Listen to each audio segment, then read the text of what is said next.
Graças, paz, irmãos, bom dia. Agradecendo a Deus por essa oportunidade que a gente tem de estarmos aqui mais uma vez em mais um culto para louvarmos ao nosso Deus nessa manhã tão maravilhosa. E a gente ouviu, nem precisava mais pregar, os louvores já falaram muito ao nosso coração e agradecemos a Deus porque, apesar das nossas dificuldades, Deus é soberano. Deu vontade de rir do irmão Coelho agora, que vem puxando da perna. Por que será? Estava comigo ontem. Mas é isso. Graças a Deus, irmãos. Vamos ler a nossa Bíblia no livro de Jonas. Livro de Jonas, o capítulo 2. Da última vez que estive aqui, eu falei de Jonas, o capítulo 1. Hoje nós vamos continuar no capítulo 2, na próxima vai ser o 3. Capítulo 2 do livro de Jonas.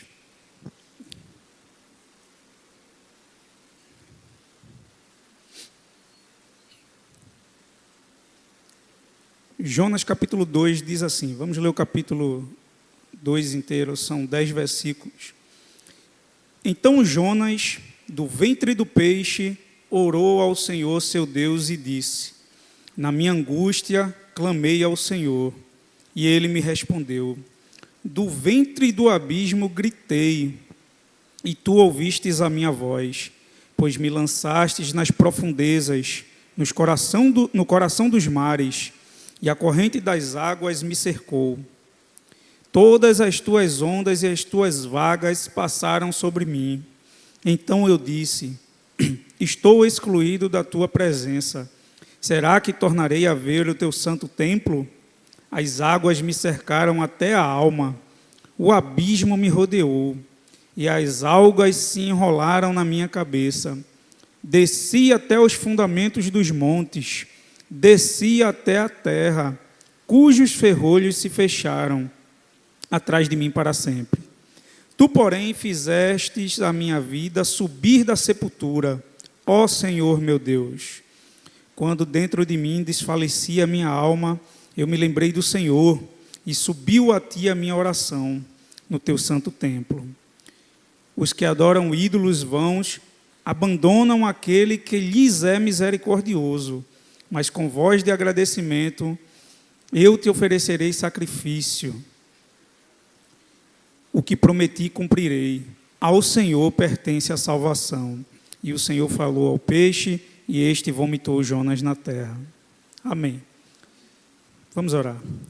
Que as palavras da minha boca e que o meditar do meu coração sejam agradáveis em tua presença, Senhor. Rocha minha e Redentor meu. Amém. Irmãos, esse texto de Jonas, no capítulo 2, ele nos traz uma mensagem que fala sobre o sofrimento de Jonas, o sofrimento que Jonas estava passando. E pensando nisso, eu lembrei do livro de C.S. Lewis, um autor cristão. C.S. Lewis, ele descreve o problema do sofrimento humano. Em determinado momento, C.S. Lewis ele começa a escrever no livro O Sofrimento Humano, ele começa a explicar a causa do sofrimento do ser humano de forma racional. A intenção dele é explicar por que o ser humano sofre e como isso deve ser entendido racionalmente. As causas, os motivos, ele começa a argumentar no seu livro que o sofrimento humano ele é necessário, que, como seres humanos, Deus tem objetivos através daquilo, e ele começa a racionalizar sobre o sofrimento do ser humano.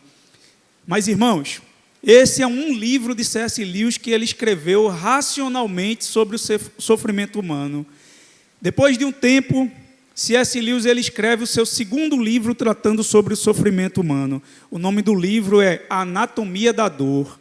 Nesse segundo livro, ele já não escreve racionalmente sobre o sofrimento do ser humano, mas ele escreve sobre a sua própria dor, no momento de luto que ele estava enfrentando com a morte da sua esposa. E naquele livro, C.S. Lewis ele começa agora não falar sobre o porquê o sofrimento é necessário, racionalizar sobre a beleza do sofrimento, mas ele começa a expressar a sua própria dor e o seu próprio sofrimento.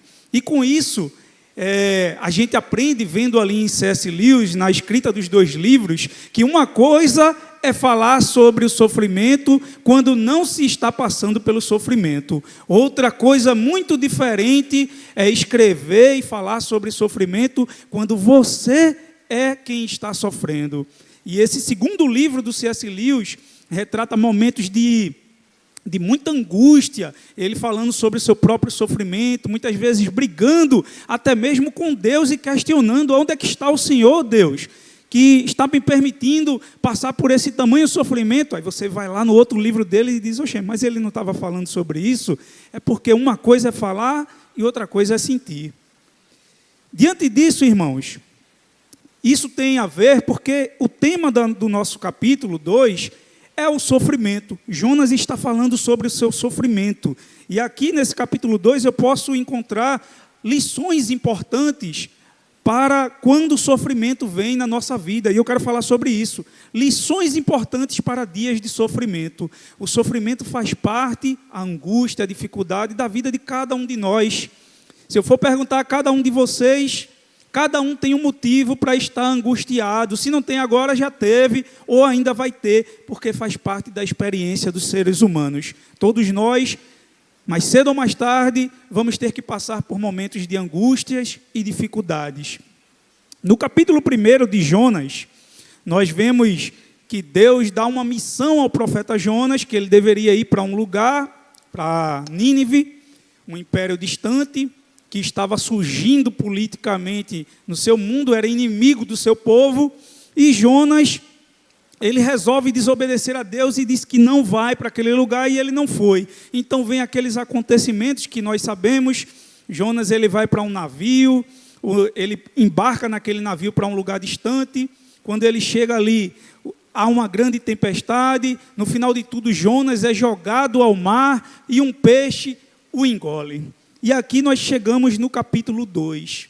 Esse capítulo 2 de Jonas, irmãos, ele tem muitas semelhanças com alguns salmos da Bíblia.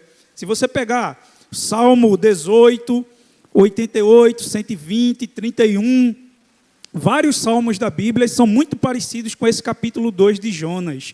O que nos leva a crer que aqui é uma oração litúrgica, que pode acontecer por 2 motivos. Ou Jonas orou liturgicamente dentro do ventre do peixe, porque era costume dos judeus orar desse jeito, como os salmos eram expressos, ou depois, quando ele estava escrevendo o seu livro, depois dos eventos, quando ele começou a escrever o livro, ele narrou a sua experiência em forma de salmos de súplica e de aflição. E aqui chegamos à mensagem do livro, do capítulo 2. Jonas diz: na minha angústia clamei ao Senhor. Irmãos, eu percebo, diante do capítulo 1 e o capítulo 2, algumas lições que podemos aprender aqui com essa oração de Jonas. E a primeira delas, irmãos, é que algumas das maiores dificuldades da vida são frutos da nossa própria decisão ruim. São frutos das decisões ruins que nós tomamos. Jonas estava sofrendo, mas o sofrimento dele tinha como única causa as suas próprias ações. O profeta reflete no momento mais difícil da sua vida, e esse momento é causado por causa de um ato seu e de uma desobediência sua. Deus disse para ele fazer algo e ele tomou a decisão contrária. Observe que o autor do livro de Jonas, ele está tratando de retórica. Ele usa retoricamente a palavra descer. Versículo 5 do capítulo 1, ele diz: Jonas desceu a Jope. No versículo 3. No versículo 5, ele diz: Jonas desceu ao navio. No versículo 15, ele diz: Jonas desceu às profundezas do mar. Aqui no capítulo 2, o versículo 6, Jonas diz: desci até os fundamentos dos montes. Observe, é sempre desceu. Ele está indo cada vez mais abaixo por causa das suas decisões. O autor faz uso dessa retórica para ensinar que Jonas está sempre descendo por causa da decisão ruim que ele tomou. Muitos de nós, irmãos, experimentamos dificuldades na nossa vida, angústias, sofrimentos intensos, às vezes, mas isso às vezes é causado por causa das nossas próprias ações e das nossas próprias decisões. A gente às vezes sofre com relacionamentos que a gente não deveria entrar, sabia que não deveria entrar, mas entrou e está sofrendo por causa disso. Sofremos por causa de doenças que poderiam ser evitadas, a gente sabia que podia evitar aquilo, mas a gente foi lá, foi teimoso e sofre por causa de doenças. Trabalhos que eu não deveria fazer, ou que eu deveria fazer e não fiz, e aquilo vai me causar sofrimento, angústia e uma dor de cabeça lá na frente. Até mesmo amizades que a gente acabou não valorizando e perdemos aquela amizade. E por isso nós sofremos também. Como diz o livro de Lamentações, capítulo 3, e o versículo 39, diz assim: por que, pois, se queixa o homem? Queixe-se cada um dos seus próprios pecados. O sofrimento, muitas vezes, essa é a primeira grande lição que eu aprendo nesse livro a respeito dos sofrimentos, é que alguma das nossas maiores dificuldades vem por causa de nós mesmos. Do que é que nós nos queixamos? Às vezes a gente se queixa tanto, a gente tenta acusar outras pessoas, tenta botar a culpa em alguém, tenta botar às vezes a culpa até mesmo em Deus, pastor Anilton. Às vezes até Deus vira alvo das nossas críticas e das nossas acusações, como foi o caso de C.S. Lewis também, que tentou botar a culpa em Deus, porque, na verdade, nós não queremos aceitar que somos os maiores culpados do nosso próprio sofrimento. A gente precisa ter mais responsabilidade com as nossas decisões. Normalmente elas cobram um grande preço, irmãos, lá na frente. As decisões que a gente toma, elas trazem consequências para a nossa vida. Por isso precisamos incluir as nossas orações em cada necessidade da nossa vida. Em cada decisão que a gente vai tomar, é importante orar antes disso, porque elas trazem resultados. E no caso aqui do nosso amigo Jonas, e muitas vezes na nossa vida, decisões ruins causam sofrimentos intensos. Essa é a primeira lição que eu aprendo no texto. O versículo 2 diz assim: na minha angústia clamei ao Senhor e Ele me respondeu. Mas não é porque eu tomei decisões erradas que me causaram sofrimentos que eu vou esquecer de orar a Deus, que eu não posso recorrer a Deus. E a segunda grande lição que eu aprendo nesse texto, irmãos, é que nunca é tarde para a gente orar. Jonas diz, na minha angústia, ele chegou num momento de angústia, na minha angústia eu clamei ao Senhor e Ele me respondeu. Mesmo depois de tomar decisões ruins, mesmo depois das consequências desastrosas, mesmo depois de ter sido jogado no profundo do mar, ele não deixou de orar, mas ele clamou ao Senhor. Os eventos do capítulo 2, eles trazem uma virada na história de Jonas. Se você olhar o capítulo 1, você vai ver que Jonas vai dizer, as pessoas vão estar ali comovidos naquele mar, o mar agitado, o navio se despedaçando, todo mundo orando. Os marinheiros dizem, ore cada um ao seu Deus. E Jonas está lá dormindo, ele não ora. Depois o marinheiro chega a Jonas e diz, ore ao seu Deus. E Jonas não ora, ele prefere ser lançado no fundo do mar para ser resolvida a situação, mas ele não ora. Mas o capítulo 2, há uma virada na história. O homem que não quis orar no capítulo 1, ele passa o capítulo 2 do seu livro todinho orando. É uma oração, o capítulo 2. Isso nos ensina, irmãos, que nunca é tarde para orar e para pedir a ajuda de Deus. Às vezes, na nossa vida, quando alguém erra, quando a gente diz, talvez um filho, um amigo, alguém que a gente aconselhou, a gente diz, não vai fazer isso não, que vai dar errado. Aquela pessoa faz, quando dá errado, que você vai conversar com ele, ou que eu que vou conversar com ele. A gente costuma dizer, eu avisei, se vire. Eu não disse a você que não fizesse e você decidiu fazer, se vire. Isso é como a gente faz, mas não é como Deus faz. E Jonas sabia disso, por isso que ele disse, na minha angústia clamei ao Senhor, porque ele sabia que Deus não é como nós, Deus é misericordioso. Mesmo que as nossas dificuldades, que nós mesmos nos coloquemos em dificuldades, Deus não é como nós, Ele é diferente, Ele é socorro na hora da angústia. Ele está pronto para nos ajudar. Por isso, mesmo em dificuldades, nunca devemos parar de orar. Mesmo sabendo que alguma das nossas maiores dificuldades foram nós mesmos que causamos, foi eu que causei, e talvez tenha sido você que tenha causado. Não pare de orar, devemos continuar a orar e a pedir ao Senhor, porque na angústia, mesmo nos lugares de angústia, nós devemos orar a Deus. Só porque nós erramos, nós não vamos deixar de pedir a ajuda do Senhor. O capítulo 1 mostra que Jonas sabia que ele era o culpado. Ele sabia que era o culpado, mas ele não deixa de pedir a ajuda de Deus. Algumas vezes, o nosso coração tenta nos enganar, tenta dizer que Deus não vai nos ajudar. Ele quer, às vezes a gente quer, o nosso coração nos engana para fazer acreditar que Deus vai nos abandonar porque estamos naquela situação, porque nós pecamos. Mas mesmo sabendo que às vezes nós pecamos, como não conseguimos nos livrar das dificuldades e das decisões ruins da vida, mesmo sabendo que nós pecamos, Deus não nos abandona jamais, irmãos. Por isso que a gente precisa continuar a orar. Continue a orar. Se a situação está difícil, você sabe que você mesmo causou essa situação, continue a orar, assim como Jonas. Na minha angústia, clamei ao Senhor, e Deus ouviu a oração de Jonas.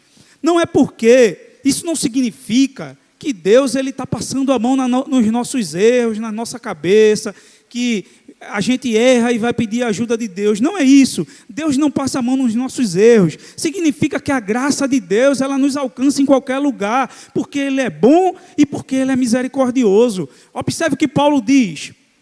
2 Timóteo, capítulo 2, versículo 13. Se formos infiéis, Ele permanece fiel, porque Ele não pode negar a si mesmo. Mesmo quando nós somos infiéis, mesmo quando nós não conseguimos fazer aquilo que prometemos, ou aquilo que sabíamos que deveríamos fazer, mas Ele permanece fiel, porque Ele não pode negar a si mesmo. Ele fez uma aliança comigo e fez uma aliança com você. E às vezes quando nós erramos, Ele permanece fiel, porque Ele não nega a si mesmo. E Jonas descobriu isso, irmãos. Descobriu que a oração era o único meio, era o único caminho de voltar a Deus. É verdade, foi tarde a descoberta dele, mas ele descobriu. E nunca é tarde para a gente descobrir que precisamos voltar a Deus em oração. Continuando o versículo 2, ele diz: do ventre do abismo gritei, e tu ouvistes a minha voz. Aqui, irmãos, eu aprendo a terceira lição desse texto, e é que qualquer lugar pode ser um lugar para a oração. Jonas diz, do ventre do abismo. Ele está falando das profundezas do mar. Quando ele foi lançado no mar. Imagine a situação de Jonas aqui. Às vezes, quando a gente pensa sobre Jonas ter sido lançado e engolido por um peixe, a gente às vezes imagina que Jonas foi jogado, imediatamente ele afundou e um peixe engoliu ele. Mas imagine um mar bravio. Os marinheiros já tinham descarregado muitas coisas do navio, jogaram Jonas e ele está tentando sobreviver. Ele não quer morrer, ele não é burro. Ele está tentando sobreviver, se agarra numa coisa, se agarra em outra, a tempestade está forte e ele vai afundando, porque ele está em alto mar. E ali ele começa a fazer a sua oração e ele diz, do ventre do abismo, quando ele estava afundando, eu gritei e tu ouvistes a minha voz. Qualquer lugar pode ser um lugar para a oração. Na cultura e religião de Israel, o lugar mais sagrado, que tinha mais importância para o culto, era o templo. O templo era o lugar adequado para a oração. Era o lugar onde se entendia que Deus estava e onde Deus ouvia aqueles que clamassem. Por isso que você vai ouvir em muitos salmos falar sobre o templo, a presença do Senhor, como a corça clama pelas correntes das águas, assim eu queria estar diante do Senhor. Quando eu me apresentarei diante do Senhor? Isso está falando sobre o templo, está ali diante do templo. E Jonas fala isso também na sua oração, sobre o desejo de voltar ao templo de Deus. Porque eles entendiam, na cultura de Israel, que o templo era o lugar onde estava a presença de Deus. Mas aqui nesse texto, Jonas aprende que do ventre do peixe ele podia gritar e Deus ia ouvir. Significa que qualquer lugar pode ser um lugar para oração. Jonas aprendeu isso diante da sua própria dificuldade. Não é o lugar que faz a oração ser atendida e ter a resposta de Deus. Na verdade, o que vai determinar o favor de Deus é o coração daquele que está orando, não o lugar aonde ele vai orar. Ele pode orar aqui no templo, eu posso orar, você pode orar aqui no templo, pode orar em casa. O que vai fazer a diferença é o coração daquele que está orando. Como está o seu coração diante da sua oração? A oração eficaz, irmãos.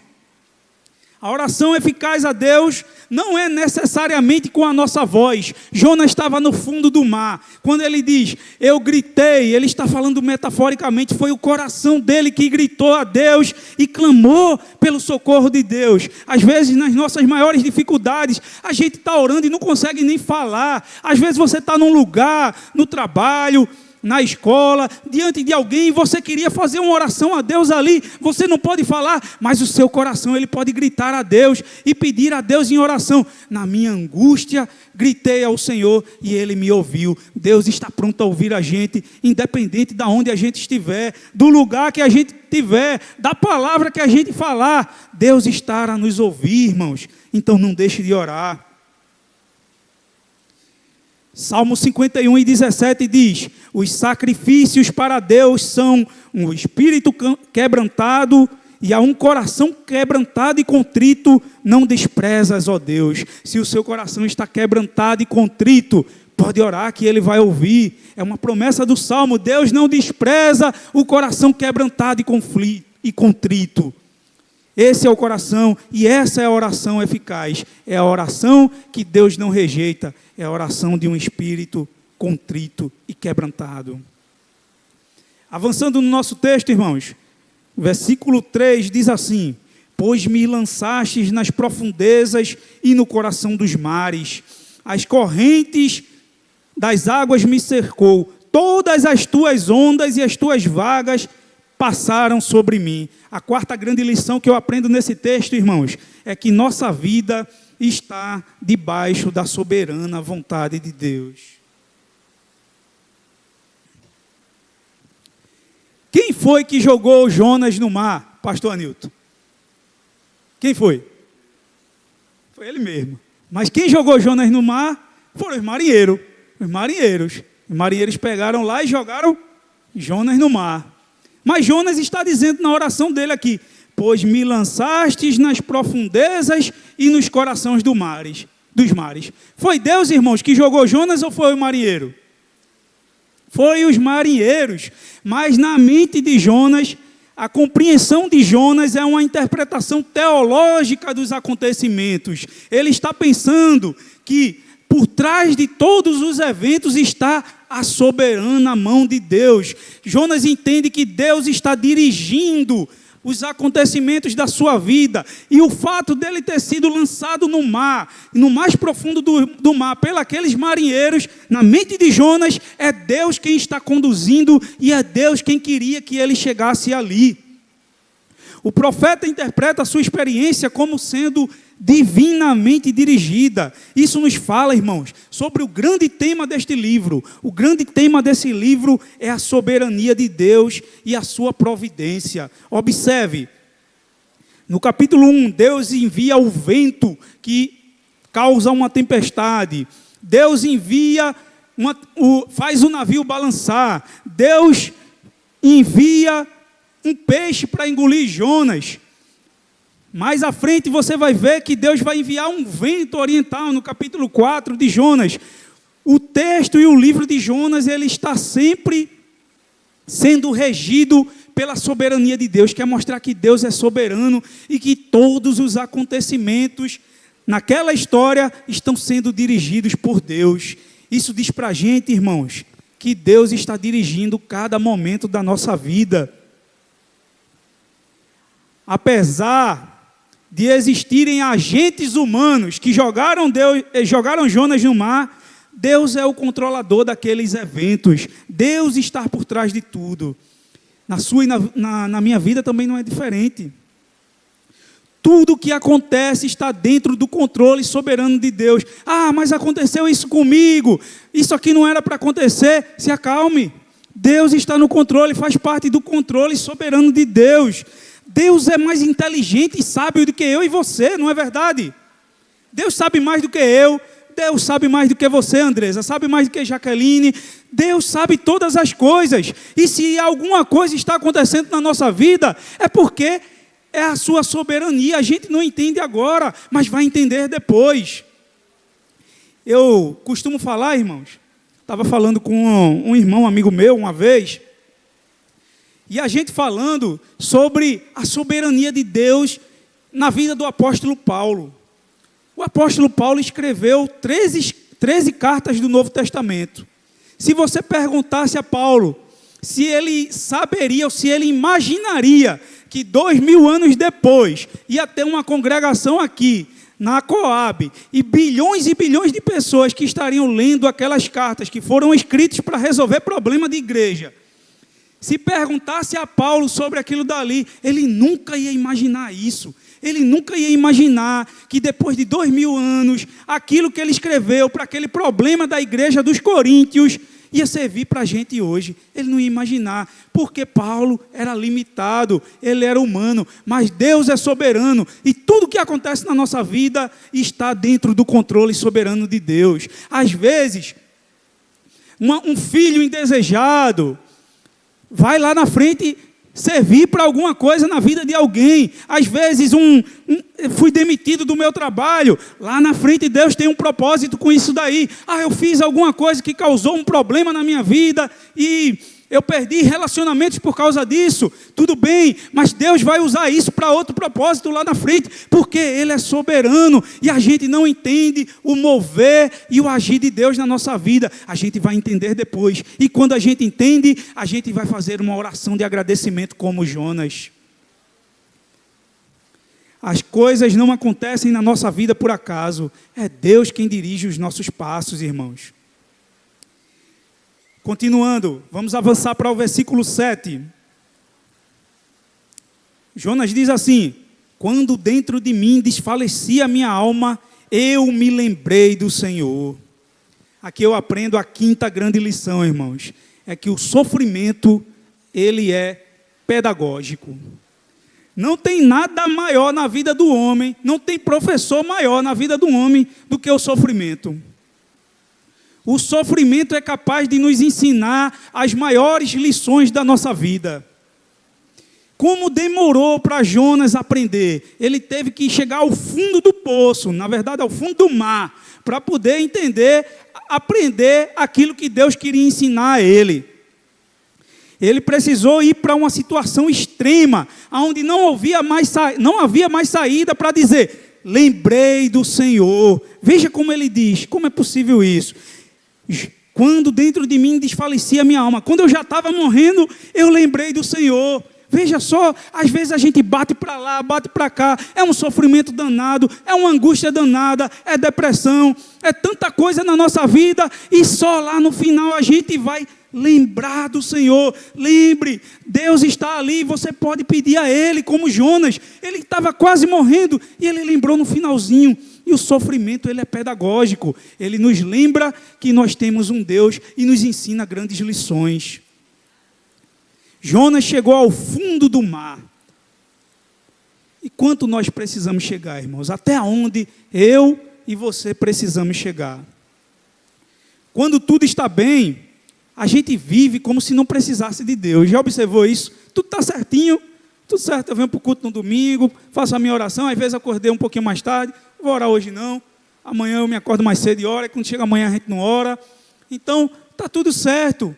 Mas quando as dificuldades e o sofrimento, a angústia, os problemas surgem na nossa vida, então a gente se aproxima de Deus, começa a ficar atento àquilo que Deus quer falar, porque o sofrimento, ele interrompe a nossa segurança. Você estava seguro e não está mais. Ele revela que nós somos fracos. Ele tira as nossas ilusões de que a gente pode fazer tudo pela nossa força. E ele nos mostra que precisamos depender de Deus. As dificuldades, quando a solução não está na nossa mão, a gente entende que precisa depender de Deus. Isso já aconteceu comigo e deve acontecer com vocês, ou já aconteceu com cada um de vocês.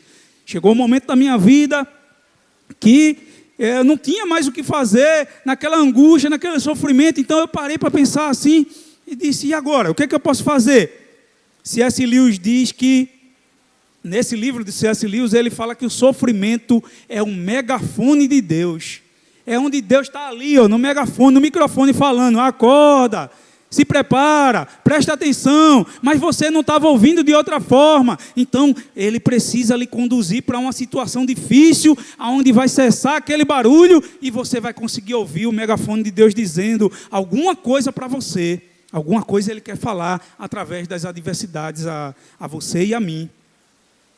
Um dia desses, eu conversava com o pastor Erivaldo sobre uma situação na vida, e eu estava aflito naquela dificuldade toda, tal, aflição. O pastor me perguntou sobre algo, aí eu disse, pastor, foi porque começou a acontecer essas coisas aqui na minha vida. Aí ele fez assim, o que é que Deus está falando? Aí eu parei assim para pensar, não sei não.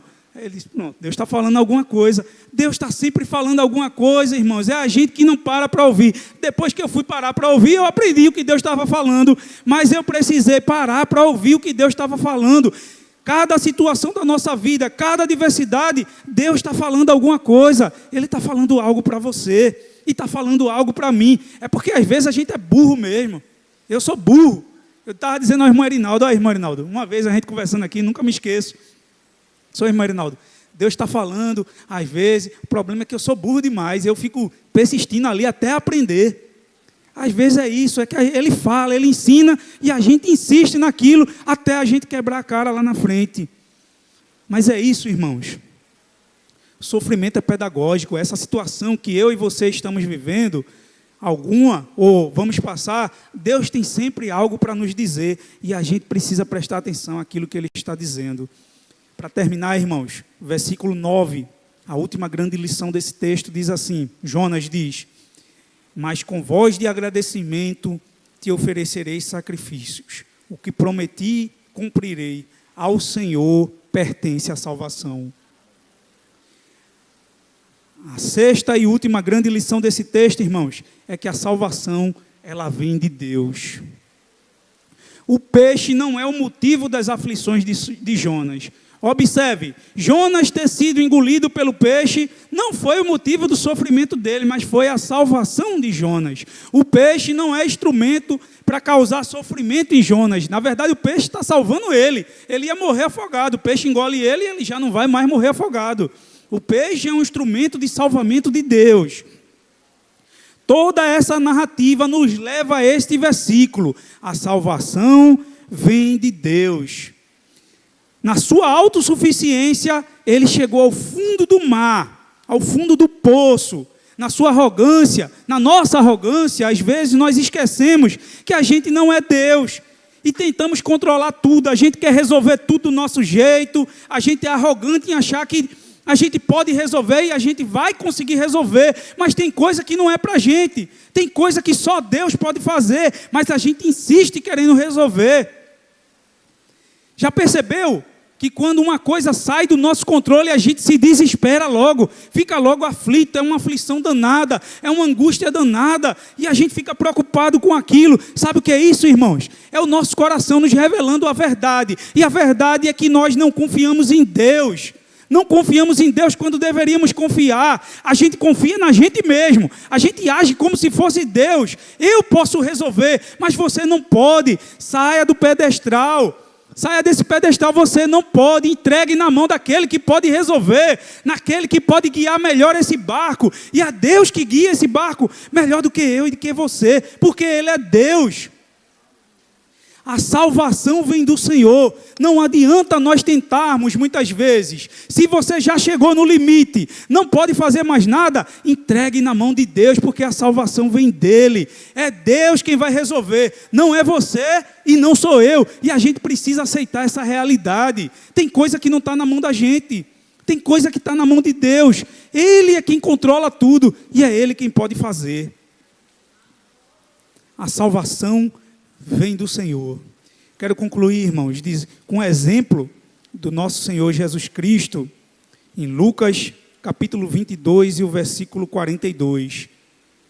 Jesus, na sua oração, ele diz: Pai, se queres, afasta de mim esse cálice. Contudo, seja feita a tua vontade e não a minha. O nosso Senhor nos deu o maior exemplo. Em momentos de dificuldades, sofrimento, na sua maior angústia, ele pediu: se for possível, Senhor, passa de mim esse cálice. Todavia, seja feita a tua vontade e não a minha. Que essa seja a nossa oração, irmãos, nessa manhã, através dessas lições. Em dias de sofrimento, temos algumas lições, e a maior delas é que a salvação vem do Senhor e que seja feita a vontade de Deus em nossa vida. Amém?